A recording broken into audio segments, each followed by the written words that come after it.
Halo semua, jadi aku mau ngelanjutin book review di bab yang ketiga, 12 dan 13, yaitu tentang bagaimana damai sejahtera itu bisa jadi wasit di dalam kehidupan kita. Secara singkat aja, jadi setiap kita tahu wasit itu adalah pribadi yang mengatur jalannya sebuah pertandingan, dia yang menentukan pelanggaran, dia yang menentukan mungkin ini poin buat tim A atau ini poin buat tim B. Nah, wasit ini berfungsi untuk apa ya, memutuskan segala sesuatunya di dalam sebuah pertandingan.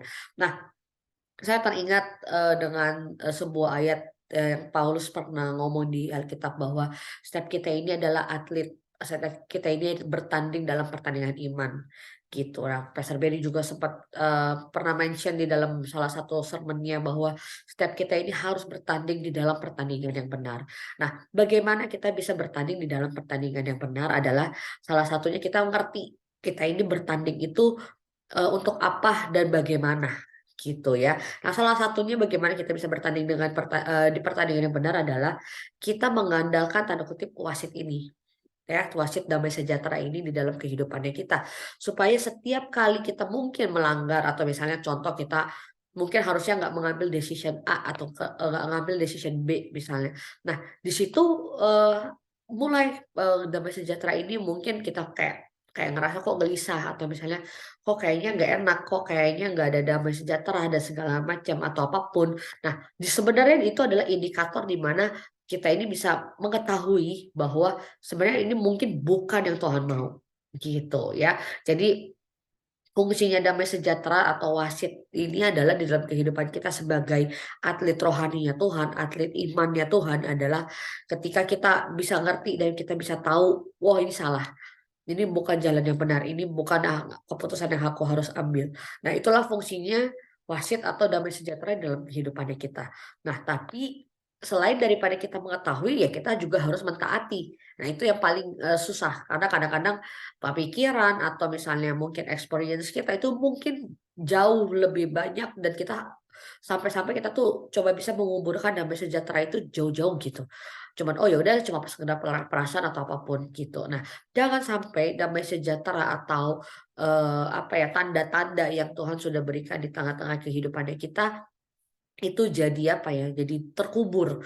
Padahal Tuhan mungkin udah sempat negur, padahal Tuhan udah sempat kasih tahu atau apapun. Jadi tapi jadinya kita tetap masuk ke dalam tanda kutip "kemalangan-kemalangan" tertentu karena kita sendiri nggak taat, gitu ya. Nah, di bab selanjutnya, di bab ke-13-nya, Bishop Dale kadang bicara gimana caranya kita tahu apa, damai sejahtera ini banyak, mungkin Tuhan bisa ngomong dari lewat suara yang audible, atau mungkin lewat pemikiran, atau lewat, apa ya, perasaan dan segala macam gitu. Banyak hal, aspek di dalam kehidupan kita yang Tuhan bisa pakai untuk mencegah kita dari begitu banyak hal sebenarnya, ya. Tapi di luar dari itu, Bishop dia coba bilang satu hal bahwa, Pak, kenali setiap suara itu. Kenali setiap suara itu dari mana?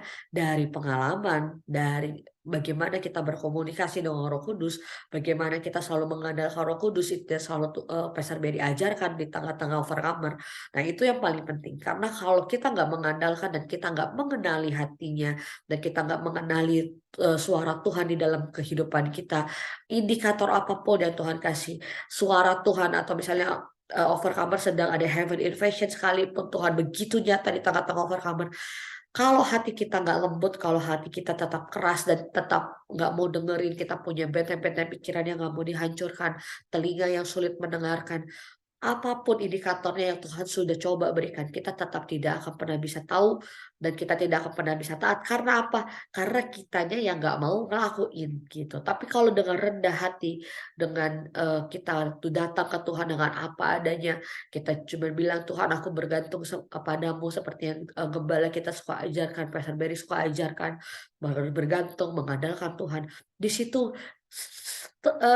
setiba-tibanya telinga kita jadi kebuka, "Oh ini suara Tuhan, oh ini yang dari Tuhan," gitu ya. Jadi saya berharap di bab yang ke-12 dan ke-13 yang singkat dari buku Seni Mendengarkan, kita bisa belajar banyak hal bagaimana kita mengandalkan Tuhan, mengandalkan damai sejahtera yang dari Tuhan, yang melampaui akal dan pikiran ya, garis bawahi melampaui akal dan pikiran setiap kita. Artinya mungkin damai sejahtera atau kepemikiran dari Tuhan itu di luar nalar atau di luar kebiasaan manusia lainnya, tapi ketika kita merasa damai sejahtera atau kita mengandalkan indikator damai sejahtera atau wasit damai sejahtera itu dalam hidupnya kita taat dan ujungnya yang menikmati berkat, menikmati blessing dan menikmati setiap damai sejahtera dan sukacita itu adalah kita sendiri gitu. Ya, dari aku itu aja untuk bab 12 dan 13. See you everyone.